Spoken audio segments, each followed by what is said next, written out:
Barnaby and Luna sat motionless on the weathered bench, tails twitching in perfect, rhythmic synchronization. Between them lay Gallop, a toy horse with a missing eye and a frayed mane. The park was unnervingly quiet, save for the distant low hum of traffic. Barnaby nudged the toy toward the edge of the wood, watching it wobble against the slats.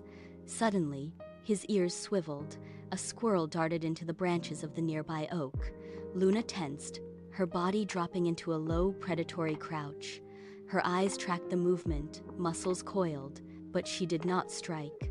Instead, she reached out a white-tipped paw and tapped Gallop, dragging the toy firmly back to the center of the bench. They were not here for the squirrel. They were waiting for the light.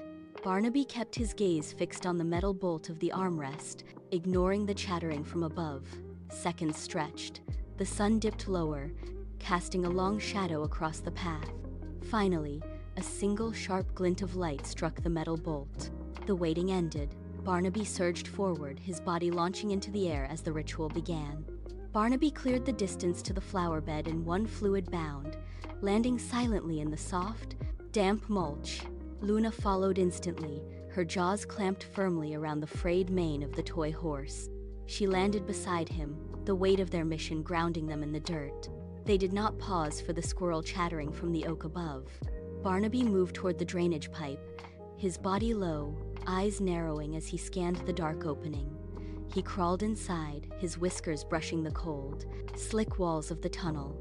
The air grew heavy, smelling of stagnant water and earth.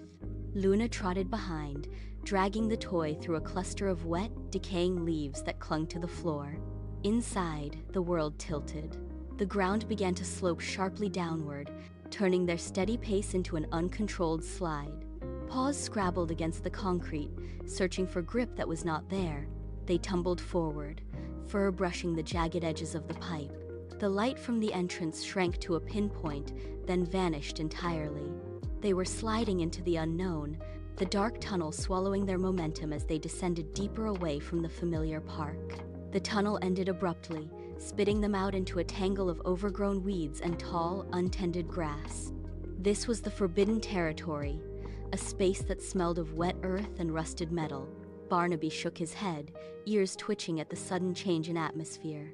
Beside him, Luna dropped the toy, her tail lashing once, twice, before she froze. A sharp, rhythmic creak echoed from the house above. They collapsed into the deep shadows beneath a heavy, rusted lawnmower. The metal frame smelled of oil and decay, pressing down on them as they flattened their bodies against the cold ground. Above, a heavy door swung open on screeching hinges. A man stepped onto the wooden porch, his weight causing the boards to groan. He held a ceramic mug, steam curling into the cool air. The cats did not move. They did not breathe. Gallop sat upright in the grass just inches away, his one remaining eye staring blankly toward the stairs. The man took a slow, deliberate sip, his gaze sweeping across the yard. Every muscle in Barnaby's body tightened. The distance to the porch felt immense. They were trapped in the open, waiting for the man to turn, for the door to shut, for the chance to breathe again. The man turned, his heels clicking against the porch as he retreated into the house. The door clicked shut, the sound triggering an explosion of motion in the yard. Barnaby moved first, a blur of fur darting toward the stack of wooden pallets piled against the perimeter. He hooked his claws into the dry, rough grain, hauling his weight upward with rhythmic, desperate lunges.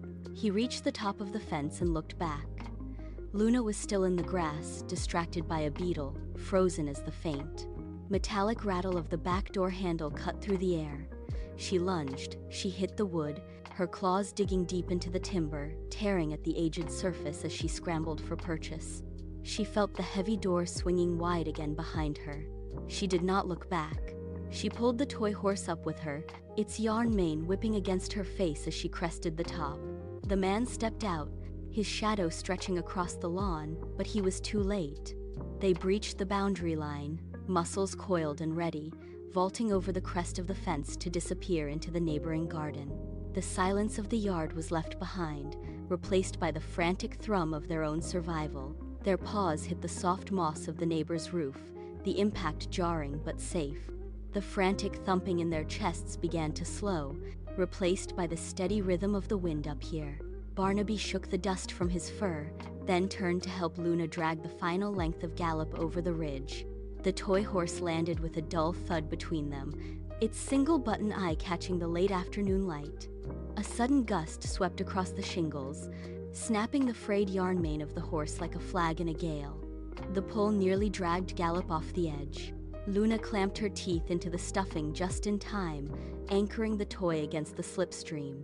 She held it there until the wind died down, then released her grip.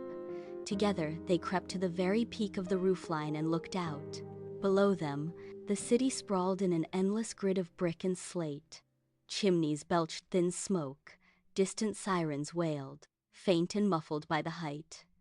Thousands of rooftops stretched to the horizon, a jagged ocean of gray and red that they had never seen before. The air tasted different here, sharper, filled with the scent of rain and far-off fires. Barnaby's ears swiveled toward the noise. Luna's tail twitched once, slow and deliberate. Gallop sat between them, his mane settling finally in the calm. The boundary was gone, the map was blank. They took a breath and stepped forward.